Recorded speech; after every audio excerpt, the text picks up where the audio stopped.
जी बिस्मिल्लाहिर्रहमानिर्रहीम। अस्सलाम वालेकुम। मुझे डॉक्टर मोहम्मद अमजद नूर कहते हैं। मैं यूरोलॉजिस्ट हूँ और यूरोलॉजिस्ट के साथ जो सब स्पेशलिटी मैंने चूज़ की और उसको आज कोई 15 साल हो गए प्रैक्टिस करते हुए, वो इनफर्टिलिटी है, जो कि एक ऐसा सेंसिटिव टॉपिक है हमारे माशरे में कि जिसके ऊपर बहुत सारे लोग बात करते हुए घबराते हैं। उसकी वजह चाहे कुछ भी हो, मगर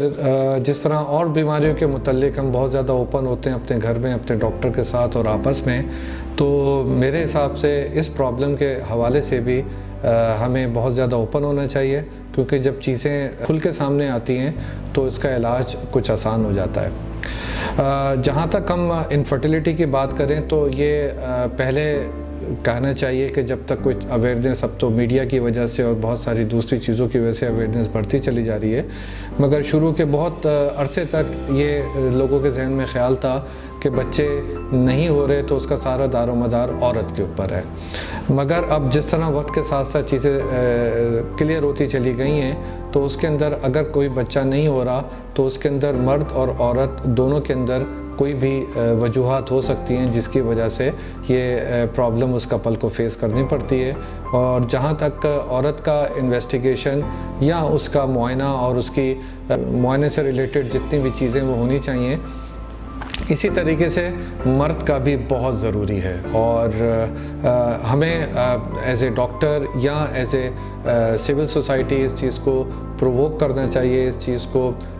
हमें इन्फोर्स करना चाहिए कि जब इस किस्म की प्रॉब्लम हो तो दोनों मेल और फीमेल अपना इलाज के लिए डॉक्टर के पास जाएं। क्योंकि WHO भी कहता है कि 40% जो इश्यूज़ होते हैं वो फीमेल में होते हैं और 40% मेल में होते हैं, और 20% जो होता है वो कंबाइन प्रॉब्लम होता है मेल और फीमेल में। तो इस वजह से ये सारी चीज़ें ज़रूरी हैं। और मर्द के हवाले से जो बेसिक टेस्ट है, जिसको हम उर्दू में मादा तौलीद या मैं कह सकता हूँ पश्तो में तुखम कहते हैं और अंग्रेज़ी में सीमेन एनालिसिस कहते हैं, वो एक बहुत ही इम्पॉर्टेंट टेस्ट है जो हमें एक डायरेक्शन देता है कि हम खड़े कहाँ हैं और हमने आगे करना क्या है। और उसके हवाले से मर्द को थोड़ा सा गाइड करना चाहिए। और दूसरा जो इम्पोर्टेंट चीज़ है, ये भी हमारे फिजिशियन, डॉक्टर्स या जो मेल इनफर्टिलिटी एक्सपर्ट्स हैं, उनको भी इस चीज़ को इन्फोर्स करना चाहिए कि ये टेस्ट कब, कहाँ और किस तरीके से और कहाँ से होना चाहिए। क्योंकि नॉर्मली जो हम लेबॉरेटरी के अंदर माइक्रोस्कोप्स यूज़ करते हैं वो सिंपल कंपाउंड माइक्रोस्कोप्स होता है, कहीं कुछ इलेक्ट्रॉन माइक्रोस्कोप भी हैं। तो इसके लिए कुछ इलेक्ट्रॉन माइक्रोस्कोप या स्पेशली जो एक्स-रे माइक्रोस्कोप्स होते हैं, उसके अंदर जब हम इस चीज़ को इन्वेस्टिगेट करते हैं तो चीज़ें बहुत बेहतर होती हैं। और एक्स-रे माइक्रोस्कोप जिस तरह हमारा सेंटर है कॉन्सेप्ट फर्टिलिटी सेंटर, तो आइडियली ये सीमेन एनालिसिस उन सेंटर्स में होना चाहिए जहाँ पे ये फैसिलिटी जिस तरह हमारा सेंटर है वहाँ अवेलेबल हो। इस टेस्ट को करने के डिफरेंट तरीक़ाकार भी हैं, जिसके ऊपर मेरी बहुत सारी प्रेजेंटेशंस भी हैं और बहुत सारे लोग इस चीज़ को जानते भी हैं कि उसको किस तरह देना चाहिए, सेंटर्स में देना चाहिए। क्योंकि बहुत सारे जो हमारे लेबॉरेटरीज़ हैं वहाँ पे टॉयलेट्स के अंदर जो ये सैंपल दिया जाता है वो जो कि नॉन फिजियोलॉजिकल बहुत ज़्यादा है। तो एक्सी सेंटर का दूसरा फ़ायदा होता है कि वहाँ पे प्राइवेसी होती है और सिक्योर्ड इन्वायरमेंट होता है, जिसमें पेशेंट आप खुद और अपने पार्टनर के साथ आ सकता है और बहुत ही फिजियोलॉजिकल इन्वायरमेंट के अंदर ये टेस्ट डिलीवर कर सकता है। और अल्हम्दुलिल्लाह जिस तरह हमारे सेंटर के अंदर सेफ्टी एंड सिक्योरिटी और इस हवाले से बहुत सारे जो रिजर्वेशंस होते हैं पेशेंट के, तो हम पूरी कोशिश करते हैं कि पेशेंट का वो रिजर्वेशन ना हो और वो बहुत ही एक नेचुरल इन्वायरमेंट के अंदर हमें सैंपल दे और उस सैंपल के बेसिस पे हम अपना ट्रीटमेंट प्लान कर सकें। तो ये बहुत बड़ा फैक्टर है, क्योंकि जब तक ये चीज़ नहीं होगी हमारा ट्रीटमेंट कहीं पे भी रुक सकता है। अगर फीमेल जो है वो रिलेटिवली नॉर्मल है तो हमें मेल के सीमेन एनालिसिस के बेसिस के ऊपर अपना ट्रीटमेंट प्लान अकॉर्डिंगली करना पड़ता है। तो जहाँ तक इनफर्टिलिटी के ताल्लुक है, तो अब हमारी सोसाइटी में चीज़ें बेहतर हो रही हैं। हमने पहले एक डिफरेंट प्लेटफॉर्म से इस चीज़ को स्टार्ट किया और हमारे सेंटर से मेरे 2006 से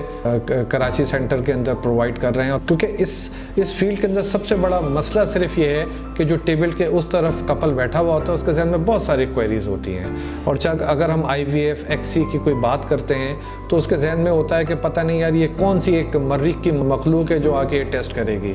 तो ये बहुत ज़रूरी है कि how you just council your patient कि यार ये ऐसा नहीं है, इसके अंदर चीज़ें बहुत स्ट्रेट फॉरवर्ड होती हैं। ऐसा होता है कि जी आपके स्पर्म्स हैं, एग्स हैं, और उसके अंदर कॉन्फिडेंस क्रिएट करना बहुत ज़रूरी है कपल्स के ऊपर, ताकि वो इस चीज़ को समझें कि ये इस्लामी तौर पे या सोसाइटी के तौर पे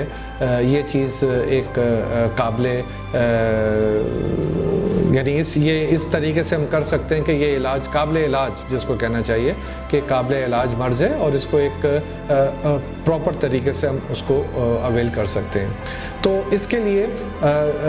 जो इम्पॉर्टेंट, जो मैं कहता हूँ जो बैकबोन होती है आपकी किसी भी IVF सेंटर या IVF के लिए, वो आपकी लैब भी बहुत होती है। तो आपकी लैब के अंदर जो पैरामीटर्स हैं उसके बारे में हमें बहुत ज़्यादा सेंसिटिव होना चाहिए। और अल्हम्दुलिल्लाह मैं ये नहीं कि आज इस प्लेटफॉर्म पे जो कॉन्सेप्ट का प्लेटफॉर्म मेरे साथ है और मैं उसके साथ हूँ फॉर द लास्ट 14-15 ईयर्स, मगर we are trying our level best कि हमारी जो लैब है उस लैब के अंदर जो भी इंटरनेशनल क्राइटेरिया हैं उसके हवाले से हम स्टरलाइजेशन रखें, जो रिएजेंट्स होते हैं, जो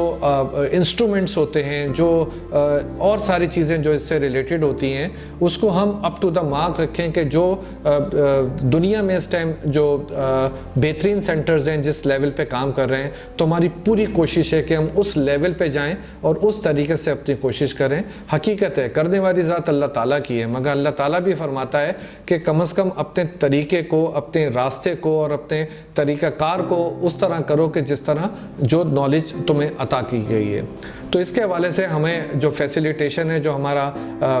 पेरेंट सेंटर ऑस्ट्रेलिया पर्थ के अंदर है, तो वहाँ से भी हमें एडवांटेज मिल जाता है कि कोई भी हमें कोई एक्स्ट्रा ऐसी चीज़ जो हमारे मुल्क में अवेलेबल नहीं है, तो वहाँ से भी हमें इनपुट मिल सकती है और मिलती है, और हम डायरेक्ट इनडायरेक्टली और गाय बगाए उन लोगों से अपनी इनपुट लेते रहते हैं ताकि हम अपनी चीज़ों को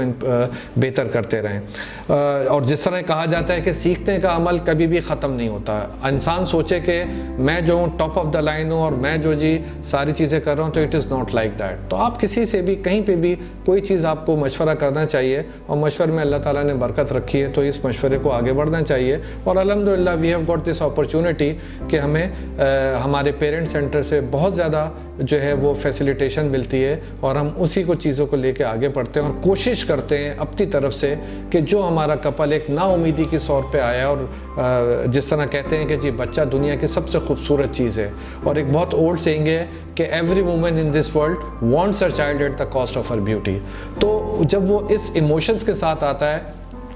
तो हमारी तरफ से कोशिश पूरी होती है कि हम उसको कम से कम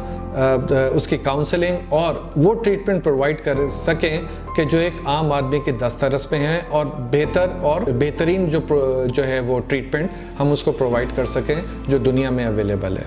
तो इन सारी चीज़ों को लेते हुए मेरी तरफ से और इस सेंटर की तरफ से और इस प्लेटफॉर्म की तरफ से मेरे कलीग्स, मेरे सोसाइटी और सारे लोगों के लिए ये मैसेज ज़रूर है कि कोई भी प्रॉब्लम, जिस तरीके से हम सारी प्रॉब्लम्स के बारे में फ़िक्रमंद होते हैं, तो इस प्रॉब्लम को भी हमें फ़िक्रमंद होना चाहिए। हमें अपने स्पाउस या पार्टनर के साथ एक सपोर्टिव रोल प्ले करना चाहिए, और मेल और फीमेल के अंदर ये जंग नहीं होनी चाहिए कि जनाब तुम्हारा प्रॉब्लम है या तुम्हारा प्रॉब्लम है। पूरे घर को उस पर इन्वॉल्व होके उस कपल को सपोर्ट करना चाहिए ताकि वो आए, बेहतर तरीके से उस जगह का तयन करे कि जहाँ पे ये फैसिलिटीज़ अवेलेबल हैं, और अपने इलाज की तरफ जाए, और अल्लाह से दुआ करे कि अल्लाह ताला उसकी जो भी ख्वाहिशात हैं उसको पूरी करे। और इस सारे तरीक़ाकार से जो हम IVF, खैर उसकी डिटेल्स में मैं नहीं जा रहा अभी फ़िलहाल, जो भी हम अगर पेशेंट जिसको IVF या XC जिसको हम कहें, या उर्फ़ आम में बेबी टेस्ट ट्यूब कहें, उसको अगर ज़रूरत है, तो अल्हम्दुलिल्लाह 40 to 45% चांसेस होते हैं कि उसका बच्चा हो जाए। जो प्रेगनेंसी होती है उसका रेट तो इससे ज़्यादा होता है, मगर वो बच्चा माँ के पेट में 9 महीने तक परवान चढ़े, इसके चांसेस जिस तरह नॉर्मल दूसरी प्रेगनेंसीज़ में अबॉर्शंस होते हैं और इस प्रोसीजर में भी होते हैं, मगर अल्हम्दुलिल्लाह सक्सेस रेट उसके अंदर बेहतर से बेहतर होता जा रहा है बिकॉज ऑफ ये न्यू इन्वेंशन की वजह से। और हमारी लैब और जो हमें पेरेंट इंस्टीट्यूट से जो फीडबैक मिलता है, अल्हम्दुलिल्लाह हमारी जो सक्सेस रेट है वो बेहतर से बेहतर होते चले जा रहे हैं। और हमें उम्मीद है कि जो आने वाला वक्त है वो हमें और मज़ीद बेहतरी की तरफ लेके जाएगा। बहुत शुक्रिया। अल्लाह हाफिज़।